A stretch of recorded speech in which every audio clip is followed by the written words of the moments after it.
I'm inside and I saw the Twilight Zone episode 26, Execution. It is directed by David Oric McDiarmid, written by Rod Serling, and if you haven't seen this episode, I will spoil it for you. I transported from the modern world to this 1880 porch. Anyway, the episode starts and we're following a guy and he's about to get hung. He's on a horse and he even has like the noose and everything. Frickin' bees, get out of here. Why do you insist on being near me? That's an imitation bee over there. That's a real bee over there.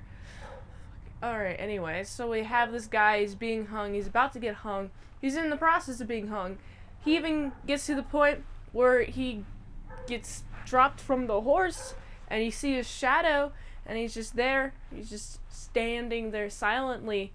Or I guess not standing. He's like not moving his legs, kicking like you normally would if you were being hung. Because specifically there's a guy over yonder watching him get executed. Feel like there's a bee right there.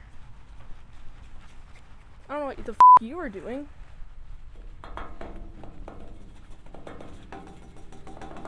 Well, there's just a bee stuck there. I want these bees executed. Oh man, already off to a fun start on this episode. So we have the guy, you know, at the split second that he's getting hung, there's a guy that just takes him from the future and time travels him to the future. And there's a scientist who's like, I did it! I've created time travel! And meanwhile, this guy is here like, oh, what's happening? This is weird. What's all this technology around me? And the scientist is like, hey, actually, I'm the one who time traveled you. And then he notices some marks on his neck, some hanging marks, and he's like, oh, maybe I shouldn't have brought you to the future. Whoopsie. The guy's telling him, like, oh yeah, I've murdered like 20 dudes, right?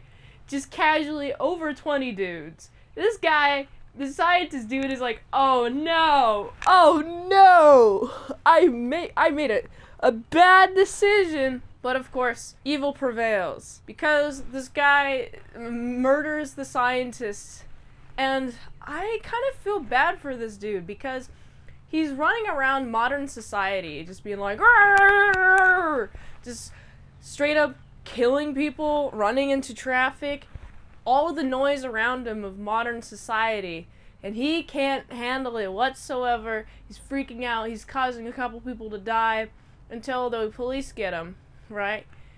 And he's trying to just run away. You got the cops on his butt, you know, he's not having a fun time. And he goes back to where the scientist is at. He escapes the cops. No cops are looking for him now. He goes back to the scientist, hey, please help me. Meanwhile, you've killed the man. Yeah, you killed him. He's just sitting there. And then there's this like robber comes in, he's like, oh, give me all your money. Give me all your money. And this cowboy's like, I'm so confused still. I like how confused he is because he's so out of time. He's not in the right time period. He shouldn't be here. He's a barbarian in a civilized society, relatively speaking. Well, he was a barbarian in the society that he lives in.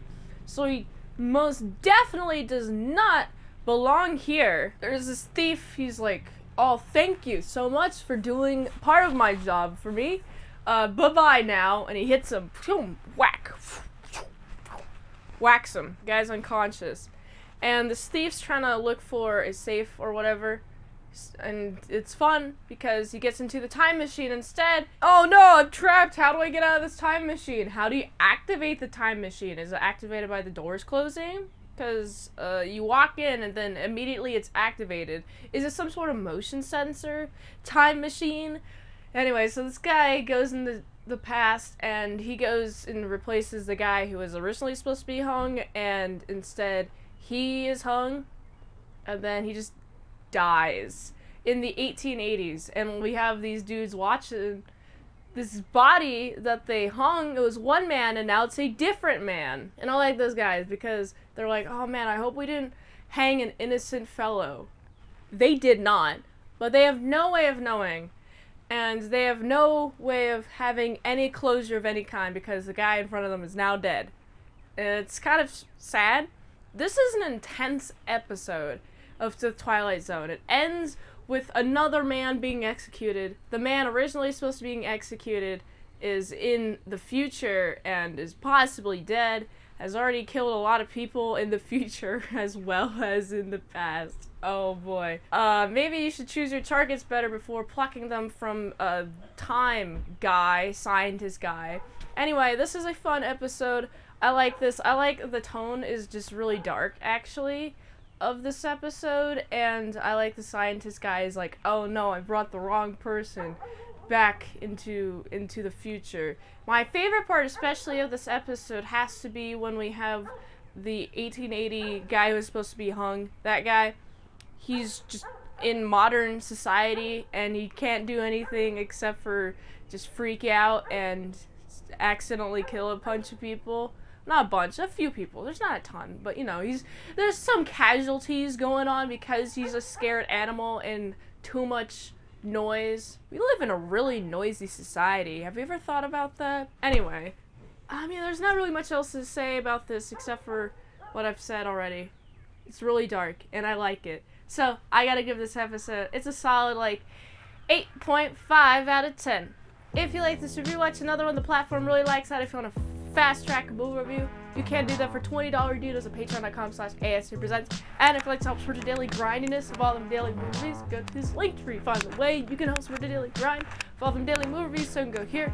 And until next time, mint salad saw. I'll see you later to my salad croutons and bacon bits.